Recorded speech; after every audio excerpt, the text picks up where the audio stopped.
Time पर हमें ये शायद नहीं पता होता था कि स्टेट्स ऑफ मैटर हमारे सिलेबस से हटाया जा रहा है। तो उस टाइम पर भी स्टेट्स ऑफ मैटर पर तुमने खूब मेहनत की थी सर, दुनिया भर के पीवीएनआरटी और हमारा लॉ, तुम्हारा लॉ और आइडियल, रियल और पता नहीं क्या क्या, virial form of real gas equation और reduced form of real gas equation, न जाने तुमने क्या क्या किया। एक्चुअली पता ये चला, और मैंने अब तुम्हें लास्ट शिफ्ट में बताया था, मुझे बहुत ज्यादा उम्मीद है जो सवाल पूछे जाएंगे वो थर्मोकेमिस्ट्री से ज्यादा पूछे जाएंगे, क्योंकि थर्मोडायनेमिक्स के आते ही पीवीएनआरटी का ऑप्शन सामने आ जाता है।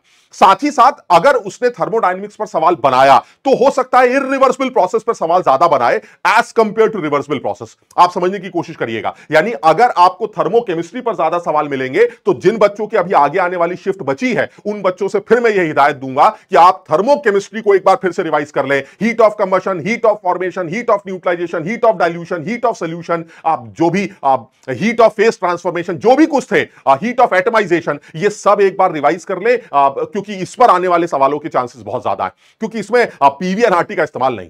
इस सवाल में भी देखिए, ये तो इन्होंने बहुत ही आसान सवाल पूछा है कि अगर आप वेपराइजेशन एंथैल्पी CCl4 की 30.5 किलो जूल बोलते हैं पर मोल, यानी एक मोल को उड़ाने के लिए कितनी एनर्जी चाहिए 30.5, और एक मोल का जो वेट होगा वो कितना होगा, मॉलिक्यूलर वेट होगा CCl4 का, वो होगा 12 + 142, दैट इज 154 ग्राम। यानी कि heat required to evaporate this much amount of CCl4 is 30.5।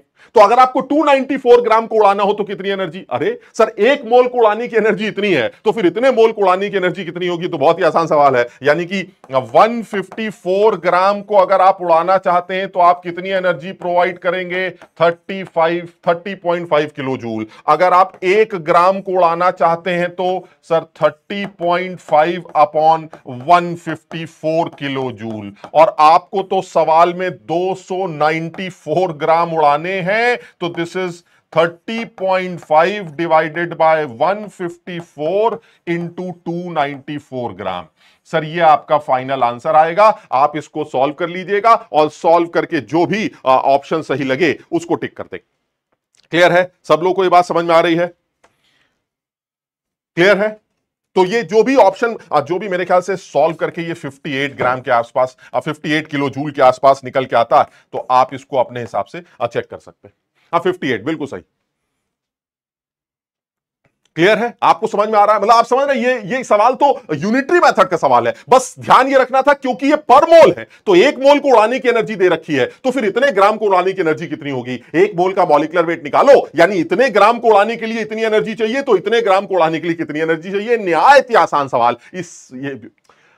अब पूछने का क्या रीजन है ये तो मुझे नहीं पता, लेकिन मुझे ऐसा लगता है कि जो बच्चा पढ़ के गया है, थोड़ा बहुत भी समझ के गया है, वो ये सवाल सही करके आएगा। इसलिए इस सवाल से कहीं से भी उसकी रैंक पर फर्क नहीं पड़ने वाला अगर वो सही करके आता है। अगर वो गलत करके आता है तो इस सवाल से उसकी रैंक पे जमीन आसमान का फर्क पड़ने वाला। मेरी बात समझ रहे हैं? क्यों? क्योंकि सर ये सवाल बहुत सारे बच्चे सही करके आएंगे तो परसेंटाइल पर असर इस तरह के सवाल जरूर डालेंगे। अगर गलत हो रहे हैं, सही हो रहे हैं तो शायद इतना फर्क नहीं पड़ेगा, बिकॉज बहुत सारे बच्चे इसको सही करके आएंगे। क्लियर है?